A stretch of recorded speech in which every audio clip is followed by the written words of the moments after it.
안녕하세요. 예. 대한민국에서 보건하면은 가장 최고의 강사인 김기영 교수님 설명에 의해서 이 교육학을 설명할 수 있어서 매우 영광입니다. 여러분은 별로 기분이 안 좋으신 모양이네. 자, 제가, 저한테 주어진 시간이 30분밖에 안 돼요. 예, 그래서 짧은 시간에 여러분이 임용고시를 합격하는데 전공이 이제 80점이고 교육학이 20점밖에 안 되기 때문에 전공에 집중해야 되겠죠. 그러려면은 교육학을 어떻게 하면 짧은 시간에 정복해야 되는가, 이것에 대해서 지금부터 설명을 하겠어요. 자, PPT 보면서 합시다. 자, 거기에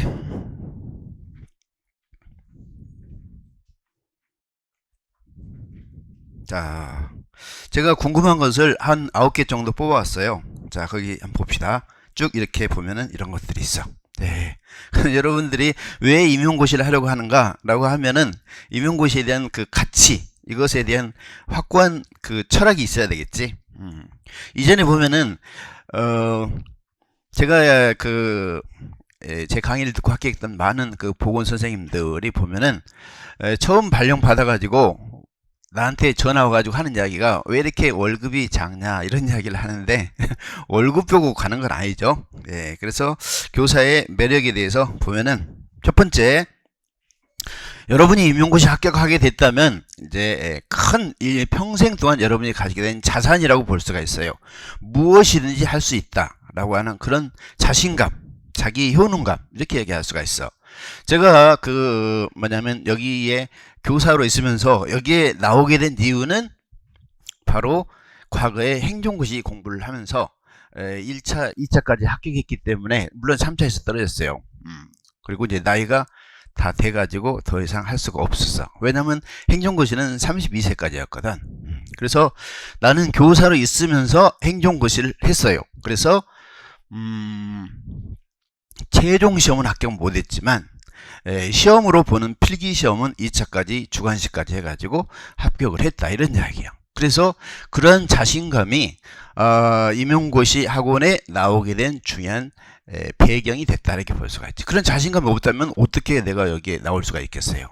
물론 이제 그 이후에 교육학 박사학위도 받고, 그래서 누구보다 교육학에 대해서 이제 자신이 있기 때문에 또 현직 교사 됐고, 그렇기 때문에 나왔죠. 자, 어떻든 간에 여러분이 합격하게 된다면 평생 동안 여러분뿐만 아니라 여러분의 자녀들에게도 내가 이런 경쟁률이 치열한 이 시험에 합격했다, 이걸 보여줄 수가 있지. 근데 가끔 합격하고 나서 자신의 땀과 피, 이것이 다 묻어있는 책을 팔아버린 사람이 있어요. 그래가지고 카페에다가 신태식 교육학 책 팝니다, 이렇게 썼는데 나는 너무 그게 좀 안타까워. 그게 얼마나 소중한 책인데. 지난번에 나하고 같이 행정고시 했던 선배가 있어, 내 1년 선배가. 근데 그분이 이제 정년퇴임이 몇 년 안 남았어요. 근데 그분이 1차, 2차 합격하고 나서 최종 합격까지 하고 나서 그분이 쓰던 모든 책을 나한테 주었어요. 나보고 네가 이제 한번 해봐라, 도전해봐라. 그래가지고 내가 공부를 한 거거든. 실제 나는 그때 행정고시를 그만두려고 했어요. 이제 나는 장학사를 해서 성공해야 되겠다, 뭐 출세를 해야 되겠다, 이런 생각을 하고 있었거든. 그런데 그 선배가 지난주에 만나가지고 나보고 하는 이야기가, 자기가 나한테 줬던 그 책이 혹시 남은 거 있느냐 그러더라고요. 그래서 뭐 하려고 그러냐 그랬더니 자기 딸한테 주고 싶다는 거예요. 그거 보여주고 싶다는 거예요, 자기가 공부했던 흔적을. 자, 어떻든 간에 여기에 보다시피 1번, 5번 평생 안정과 안전한 삶, 이것을 보장해 준다는 거. 여러분이 특별한 일이 없으면 잘린다든가 그런 일이 없기 때문에 그런 거예요. 그래서 가장 중요한 것은 4번의 자아실현, 자기 성장 발전의 계기가 되는 것이 교사다, 이렇게 볼 수가 있죠. 여러분이 지금 간호사 하신 분도 있겠지만, 우리 집사람도 간호사 출신이긴 하지만, 간호사 하면은 뭐 자기 성장 발전할 수 있는 기회가 없잖아요. 너무 바빠가지고. 자, 그 다음에 1차 필기시험에 보다시피 이런 식으로 시험이 실시가 돼요. 그런데 여기에 있는 특이한 점은 전공과 교육학의 특이한 점은 교육학은 논술형이라는 것이고 전공은 이제 기입형이나 서술형이다 이런 거예요. 그러니까 여기에서 논술형과 기입형 서술형의 차이점은 뭐냐 하면은 논술 쓰는 요령을 더 체계적으로 습득해야 된다라는 것을 알 수가 있어. 조금 이따 기출문제 보면 여러분이 알게 될 거예요. 그래서 전공을 공부할 때는 내용을 잘 이해하고 중요한 것을 암기하고 그 다음에 실전 문제를 통해서 많이 적용해 봐야 되겠죠. 근데 교육학도 똑같아. 교육학 똑같이 내용에 대한 이해와 암기 그 다음에 적용 이것이 필요하죠. 그런데 추가되는 것은 논술 쓰는 테크닉, 논술 쓰는 요령 이것을 익혀야 된다 이런 뜻이죠. 왜냐하면 점점 더 문제가 복잡하게 나오거든. 자, 그 다음에 2차 시험에 대해서는 1차 발표한 후에 시도교육청의 결정에 따라서 거기에 요강을 보면 할 수가 있어요. 그럼 여러분은 제가 지금까지 한 6년 동안 지도하면서 보면은 1차 시험 끝나고 나서 여러분들이 바로 2차 준비한다면 충분히 2차에 대비할 수가 있어. 그러니까 1차 끝나고 나서 한 35일이나 4일밖에 안 되는데 40일 동안 어떻게 준비하느냐 충분히 가능하다 이런 뜻이죠. 그래서 보건이나 전문 상담 같은 경우는 1년 이내에 충분히 합격할 수가 있어. 단 열심히 해야지. 열심히. 그런데 대충 한다든가 그러면 합격하기는 좀 어렵고 중간에 시행착오를 한다든가 그러면 역시 합격하기 어렵죠. 그래서 1차 끝나자마자 쉬지 말고 어저께 어떤 분이 전화 왔는데 세브란스에서 지금 간호사로 근무하고 계신 분이에요. 근데 그분이 나보고 그러더라고. 지금 1차 시험을 잘 못 봤는데 2차를 해야 되나 말아야 되나 지금 모르고 그 다음에 또 지금 회식이 너무 많대. 그래가지고 공부할 시간이 없대요. 그래서 내가 그랬어요. 무조건 2차를 준비하시오. 왜냐면 1차 시험 보고 나면 다 주관적인 판단이요. 그래서 내가 못 봤다 그러면 나만 못 본 게 아니고 다른 사람들도 다 못 봐. 시험 보고 나서 잘 봤다라고 생각하는 사람은 거의 없어요. 그렇기 때문에 무조건 2차를 준비하면 여러분이 시행착오 없이 1년에 바로 합격할 수가 있다 이거예요.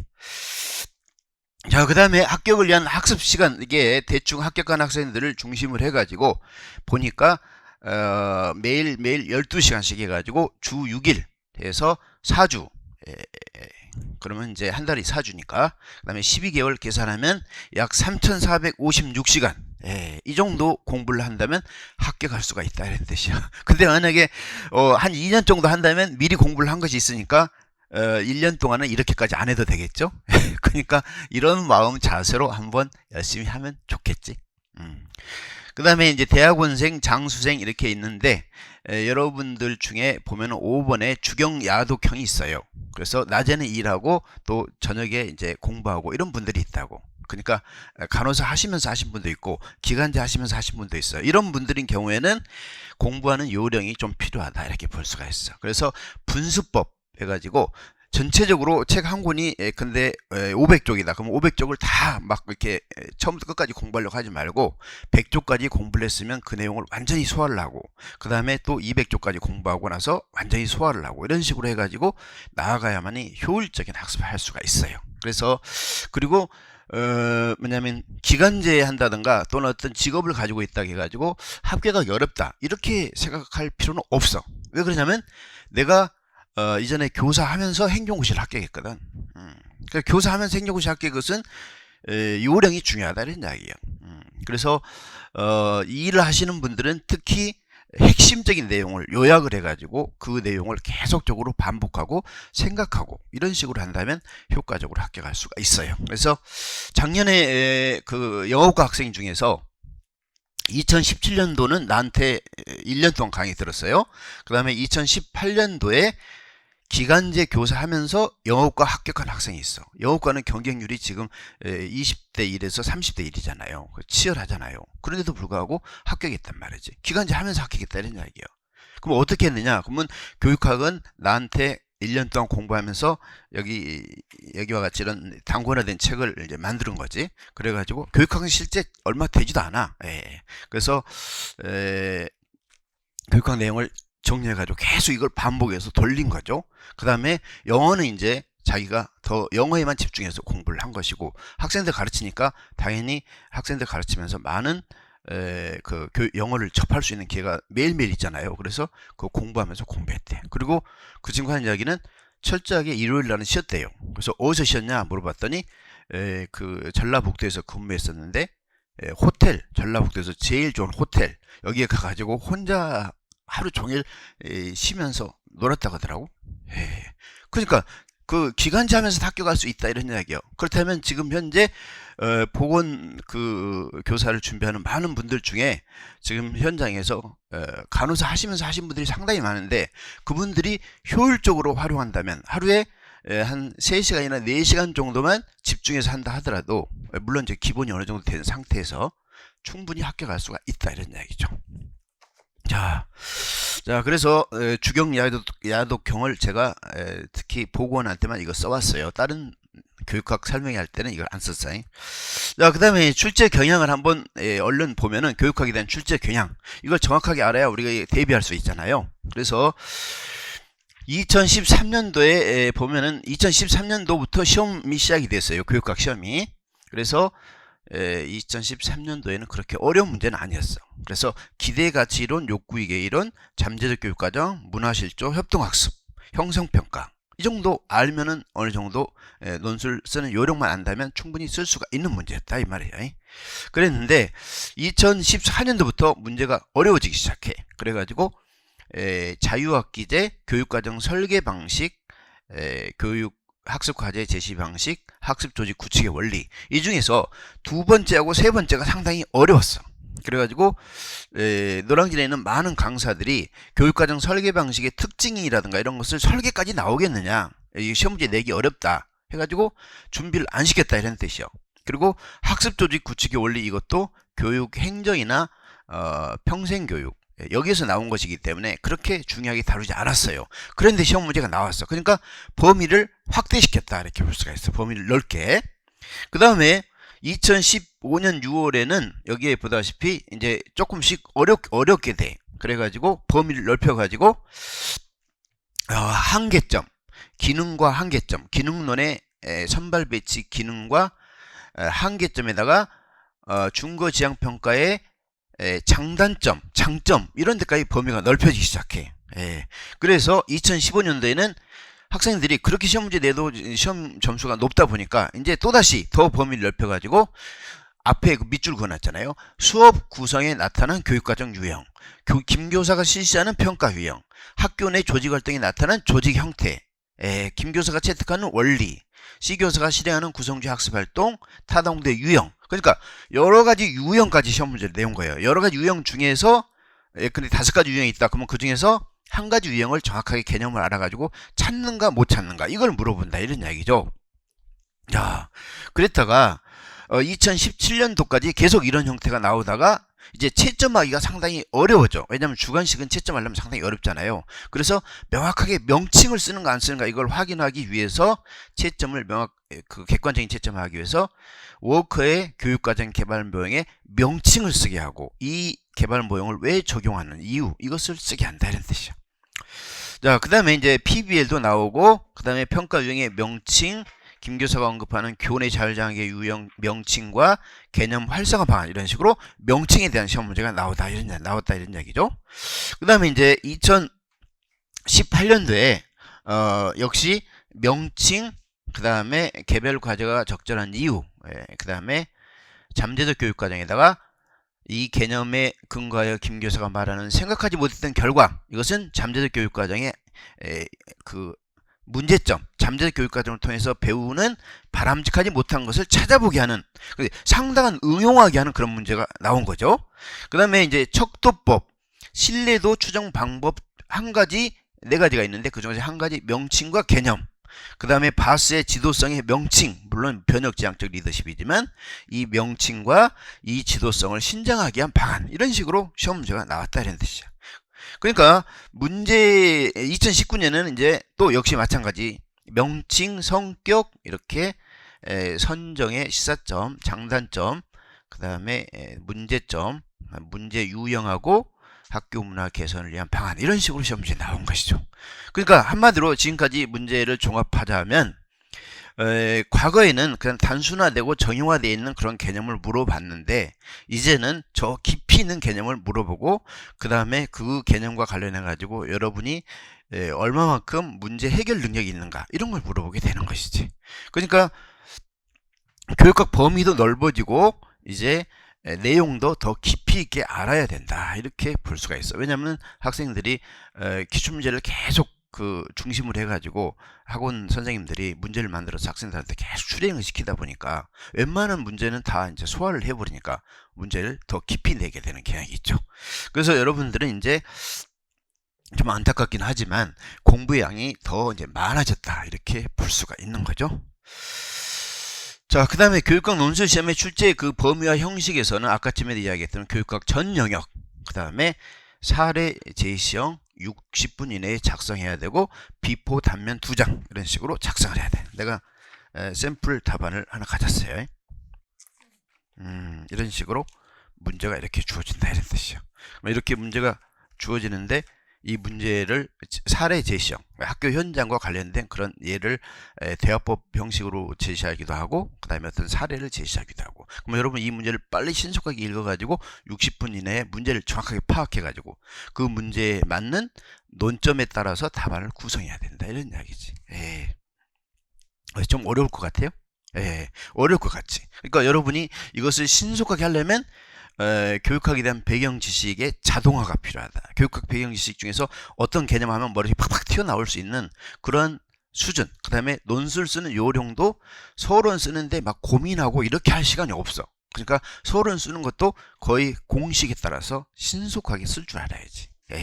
논술 쓰는 요령은 서론 공식은 4개의 문장이면 끝나. 그래서 내가 이제 다 알려주지. 결론도 마찬가지야. 그래서 서론 결론은 이제 거의 누워서 떡 먹기.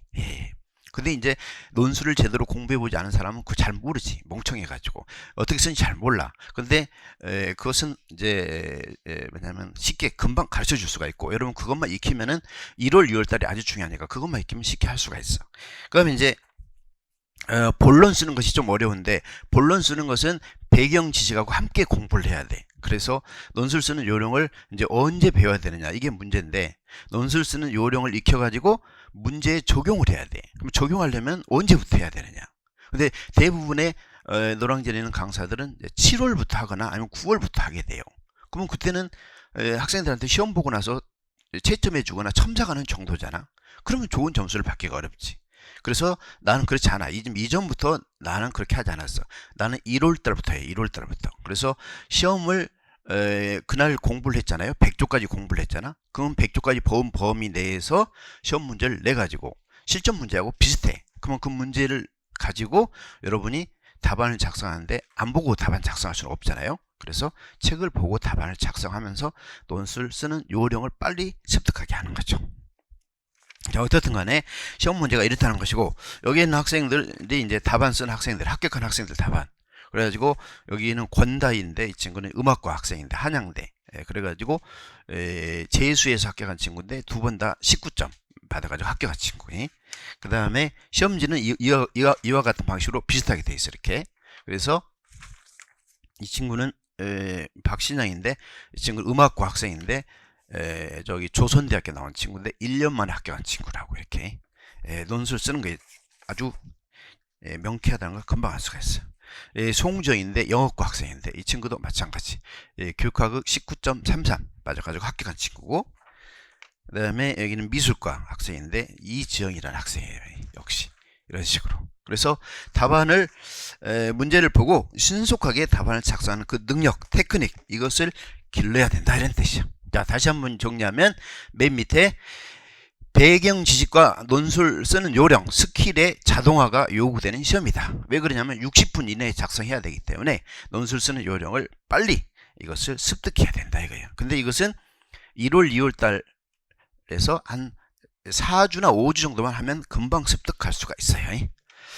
자, 전공과 교육학의 뭐 비교라기 아까쯤에 이야기했던 것인데, 교육학은 논술형이기 때문에 논술 스킬 이것이 필요하다 이렇게 볼 수가 있고, 여러분이 이제 공부를 하다 보면 특히 전공의 공부량이 많아. 80점을 준 이유가 있어. 그만큼 공부할 양이 많으니까 그런 거지. 그리고 여러분이 나중에 앞으로 교사로 능력을 발휘하려면 뭐 해야 돼? 전공을 잘 알아야지. 교육학은 전반적인 흐름만 알면 되지만 전공을 잘 알아야 된다 이런 뜻이죠.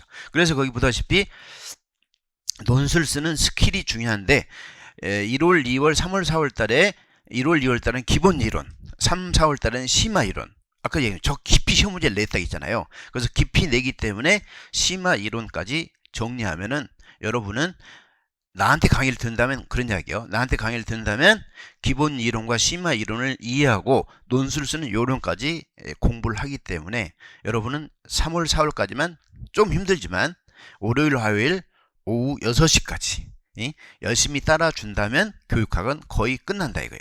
그러면 아니 다 끝났는데 뭐하러 5월, 6월 강의를 듣나요? 그것은 여러분이 공부를 하고 나는데 그대로 멈춰버리면 잊어버려 또. 그렇기 때문에 이걸 유지시켜야 돼. 그래서 유지시키면서 무엇에 집중해야 되냐면 전공에 집중을 해야 돼. 그래야만이 합격할 수 있는 비결이다. 초수인 경우에는 그래. 자, 그래서 나는 1월, 2월, 3월, 4월에 여러분한테 아주 중요해요. 논술 쓰는 요령까지 다 익히기 때문에 이제 다른 학원 선생님들이 이제 뭐냐면 모의고사도 보고 이렇게 되거든. 그럼 여러분은 거기에 가가지고 논술 쓰는 요령도 이미 익혔겠다. 배경식이 얼마나 익혔냐에 따라서 여러분은 모의고사에 도전할 수가 있다. 이렇게 이야기할 수가 있는 거죠. 자, 그 다음에 교육학 이제 이해 학습 전략으로서 여기에 내가 여러분한테 설명을 잘 해야 되겠지. 내가 지금 교육학 박사인데 대충 설명하면 박사가 저것밖에 못해 이렇게 해가지고 욕할 거 아니야. 그러니까 난 항상 책임감, 책무성을 가지고 있다고. 여기에 있는 교육학 노량진에 있는 교육학 강사님들 가끔 보면은 설명을 잘못한 경우도 있고, 그 다음에 이제 그분들이 만약에 아니 여러분이 의사라고 한다면 의사로서 제대로 된 과정을 밟아야지. 그렇지 않고 여기저기서 그냥 대충 그 남의 강의 듣고 나서 공부하는 그런 방식으로 한다면은 완전하지가 않지. 그래서 나는 항상 책임감을 가지고 있어요. 그 다음에 이번에 판서 노트를 여러분한테 매주 뭐냐면 판사하기 힘드니까 이것을 복사해서 나누죠. 그래서 그걸 보고 여러분이 내 강의를 듣는다면 훨씬 더 수월하게 들을 수가 있겠지. 전체를 다 판사하려면 시간이 많이 걸리니까. 그 다음에 이제 단고나 아까 이야기했죠.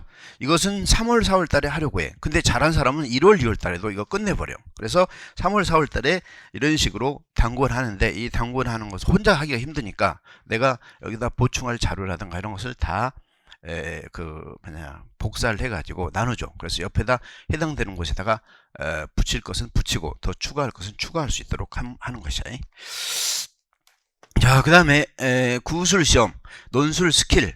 논술 스킬은 아까 방금 1월, 2월 달부터 여러분이 보고 쓰고 그 다음에 그걸 첨삭을 해가지고 여러분들의 문제점이 무엇인가 이것을 계속 피드백을 해주니까 1월, 2월이면 논술 스킬을 기르게 돼. 그 다음에 구술 시험은 뭐냐면 매주 공부했던 것 중에서 반드시 외워야 될 거 이것을 여러분한테 프린트로 나누죠. 그러면 여러분 그걸 외워가지고 나한테 검사를 받는 거죠. 그러면 검사 받는데 내가 예를 들어서 여러분한테 영어교육과정이 무엇입니까? 이렇게 하면 여러분이 외워야 답을 할 거 아니에요. 그러면 학생들한테 유용하고 가치가 있음에도 불구하고 학교에서 가르치지 않아서 배우지 못한 경험입니다. 이렇게 여러분이 답변을 해야 되지. 그걸 외워야만이 그것이 응용이 되는 거예요. 근데 처음에는 그걸 잘 외우는 것이 습관은 안 돼가지고 좀 힘들어해. 그런데 한 2주, 3주 지나면 아주 잘해. 왜냐하면 여러분 능력이 뛰어나거든. 충분히 가능해. 근데 형식 교야서를 입각해가지고 정신 능력도 얼마든지 단련이 가능하다는 것을 나는 확인할 수 있었어. 특히 체육과 학생들, 체육만 많이 활동만 많이 했던 친구들도 얼마든지 그게 가능하다는 것을 나는 확인했어요. 그래서 로크의 형식 교야설이 이게 설득력이 있는 이론이구나 이런 생각을 하게 되는 것이죠. 자, 그 다음에 이제 6번, 7번에 나와 있는 것처럼 그 단원별 모의고사를 통해서 적용하고 그 다음에 또 적용하고 실전 능력을 길러가지고 계속 보충하는 것이 필요하겠죠.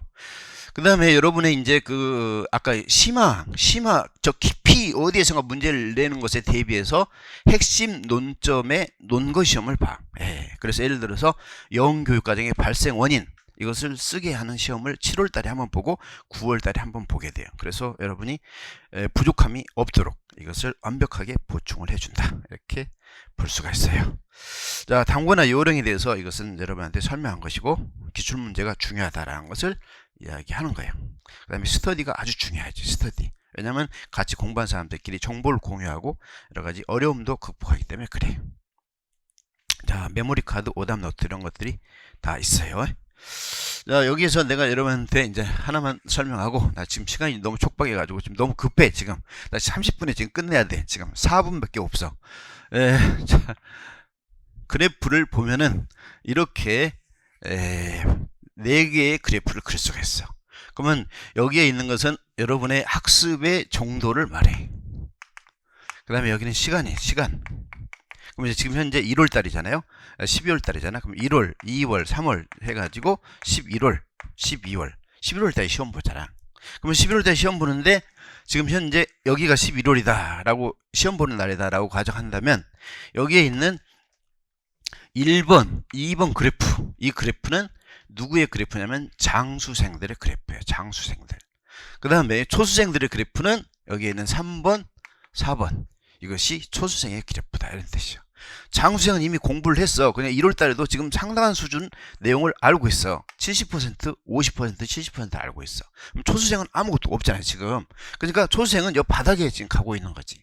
그러면 지금 현재 3월 달에 초수생하고 장수생하고 비교한다면 이런 정도의 큰 갭의 차이가 느껴진다 이런 뜻이죠. 그러면 초수생 같은 경우는 어떤 생각을 하겠어? 아, 장수생은 저렇게 잘하는데 나는 떨어지겠네. 이렇게 생각한다 이런 뜻이죠. 그러면 그런 것에서 벗어나려면 어떻게 해야 되는가? 제일 중요한 것은 이해한 것을 철저하게 암기를 해야 된다 이런 뜻이죠. 암기를 하면은 그래프가 여기에 있는 4번이 아니라 2번이 아니라 1번으로 바뀌게 돼. 이런 식으로 암기를 안 하면 계속 이런 상태가 된다 이런 뜻이죠. 그럼 11월 때 시험 볼 때 이 정도 30% 갖고 시험 보게 되잖아요. 그러면 대충 막 써버리니까. 물론 그렇다고 해서 교육학의 점수가 과락은 거의 안 나와. 교육학 논술 나한테 쓰는 요령만 배운다 하더라도 과락은 나오지 않아요. 왜냐하면 제시문 속에 답이 있는 것이 있거든. 그러니까 4점만 맞은다 하더라도 과락은 나오진 않지. 근데 과락 나오지 않는 거 가지고 합격하기가 어려워. 그럼 여러분 합격을 해야 되잖아. 그래서 교육학도 최소한 한 뭐 17점 이상, 그 다음에 전공도 최소한 80% 이상, 이런 정도. 그러면 어떠한 시험 문제가 나온다 하더라도 여러분이 열심히만 공부한다면 다 커버될 수 있도록 많은 자료를 나눠주신 분이 김기영 교수님이에요. 진짜 표정이 별로 안 좋은데 내가 보니까 나는 지금 현재 김기영 교수님하고 여기 학원 오기 전에 희소고시 학원에 있었어요. 임 누구누구라고 더 이상 이야기하지는 않겠는데 그분하고 있었어. 그분이 내가 가기 전에만 하더라도 학생 수가 김기영 교수님보다 훨씬 적었지. 물론 지금도 훨씬 적지만.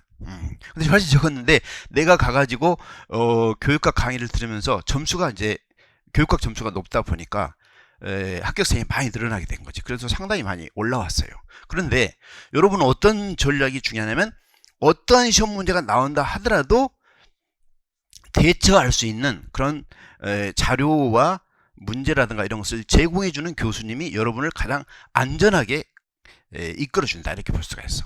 이건 뭐 대충 이게 나올 것만 찍어주는 그런 것 같고는 안 된다 이런 뜻이죠. 그런데 그러한 것을 가장 잘하는 교수님이 김기영 교수님입니다. 그럼 여러분은 김기영 교수님의 강의를 들으면서 내용만 잘 소화한다면 다 합격하지. 근데 소화를 다 못하지. 왜냐면 우리 장기 기억에 용량은 무한하지만 다 이거 부화시킬 수가 없잖아요. 그리고 부화했다 하더라도 완전하게 부화가 안 되면 인출이 잘 안 돼. 그러니까 그것을 체계적으로 공부를 해야지. 공부 방법에 입각해가지고.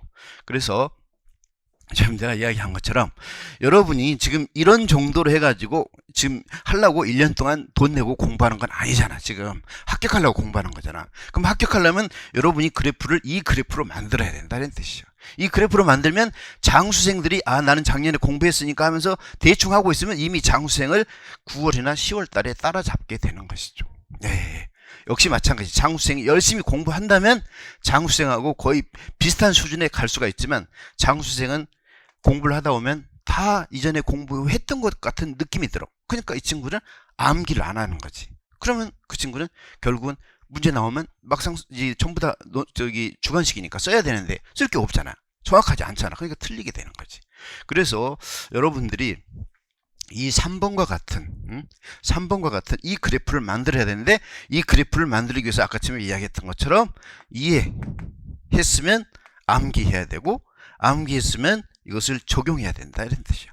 근데 이것을 적용을 해야 되는데 나중에 배워가지고 적용하려면 여러분이 머릿속에 용량이 한계가 있다 보니까 짧은 시간에 이거 재생할 수 있는 그 책을 만들어 놔야 돼. 그 책이 뭐냐면 단권화다 이런 뜻이야. 그래서 교육학은 이미 만들어진 단권화 책이 있어. 내 책이 있고 여러분이 내 강의를 안 듣는다면 다른 사람 단권화 책이 있으면 그 책을 쓸 수가 있어. 근데 단권화는 내가 원조요. 이게 2013년도에 내가 만들어가지고 이게 베스트셀러였거든. 여기 수험가에서 베스트셀러 교육학 하면은 5천 권이 넘어야 돼. 근데 이게 5천 권이 넘어가지고 한 4년 정도 5천 권이 계속 넘었어요. 그러니까 지금은 학생들이 이걸 전부 다 가지고 있어. 그래갖고 지금은 사지도 않아. 그래갖고 출판사에서 왜 책이 안 팔리냐. 근데 이미 다 팔릴 거 팔렸는데 어떻게 책이 하겠어. 지금 7년 동안 다 팔려버렸는데. 자, 그래서 학생들이 이것에 대해서는 엄청나게 많은 칭찬을 하고 있어요. 여기가 청주에 있는 대학교의 임영화 선생님인데 음악 선생님이요. 근데 이제 노트 정리를 아주 잘하더라고. 1년 만에 합격이었어. 19.67로 해가지고. 그래서 이렇게 정리하면 지금까지 여기서 벗어난 문제가 없어. 그러니까 얼마나 이게 이 책 한 권 270쪽밖에 안 되는데 270쪽만 열심히 하게 되면 합격할 수 있다면 여러분이 왜 못하겠어? 그러면 여러분이 이거 갖고 어떻게 되나요? 이렇게 하는데 3월 4월 달에는 이것이 딱 정리가 되잖아요. 그러면 내가 문제를 주면 여러분은 이것만 보고 답안을 써야 돼. 이것만 보고. 그럼 이것만 보고 답안을 쓰는 테크닉을 기르는 것이죠. 그러니까 책을 보고 하는 게 아니고 1월 2월 달에는 책을 보고 쓰는데 3, 4월 달에는 이것만 보고 답안을 쓰게 한다 이런 뜻이죠. 그래서 이거 진짜 잘 만들어져 있다고. 내 강의를 안 들어도 좋아. 근데 이 책은 내가 여러분한테 권하고 싶어. 진짜야. 이 책은 개정판이 나와. 그래서 1월 달에 나오니까 그것은 참고하시고 자, 이제 마지막으로 이제 1분만 하고 갈게. 내 강의의 맨 밑에 보면은 내가 1월, 2월, 3, 4월이 중요하다고 했는데 많은 강의료를 받을 필요가 있느냐 그래갖고 학원한테 협상을 했어요. 그래갖고 기본 패키지 1월, 2월, 7월부터 11월만 들으면 1년 동안 강의를 무슨 강의든지 다 듣도록 해달라 이렇게 사정을 했어. 그래갖고 상당히 가격이 이제 많이 할인해 줬어요. 안 하면 학원을 가겠다. 다른 학원으로 옮기겠다. 물론 옮길 수는 없어. 왜냐하면 계약기간이 있으니까 계약기간 지켜줘야지. 그렇게 해가지고 지금 여러분한테 최대한 혜택을 주려고 한 거예요. 자, 내 강의에 대한 프로그램이 이렇고 여기에 아까 여러분한테 프린트물 지금 나눠줬는데 그 프린트물 속에 보면은 기출문제에 대한 여러가지 적중이라든가 여러가지 쭉 기타 자료가 나와 있는데 그것은 내가 시간상 다 설명할 수는 없고 내 강의를 여기서 마쳐야 되겠네. 자, 여기서 마치는데 꼭 질문사항 있어요? 그 뒤에 맨 뒤에 봐봐. 맨 뒤쪽에 보면은 상담 카드가 있어. 그래서 여러분이 나한테 이거 가지고 체크해 가지고 상담 받을 수도 있고 아니면 여러분이 스스로 한번 보고 뭐가 부족한가 이걸 생각해서 공부해도 된다 이렇게 볼 수가 있어요. 나는 교육학 박사요. 그러니까 항상 양심과 책임 이것을 먼저 생각하지. 자, 내 강의는 여기서 마치겠습니다. 수고하셨습니다.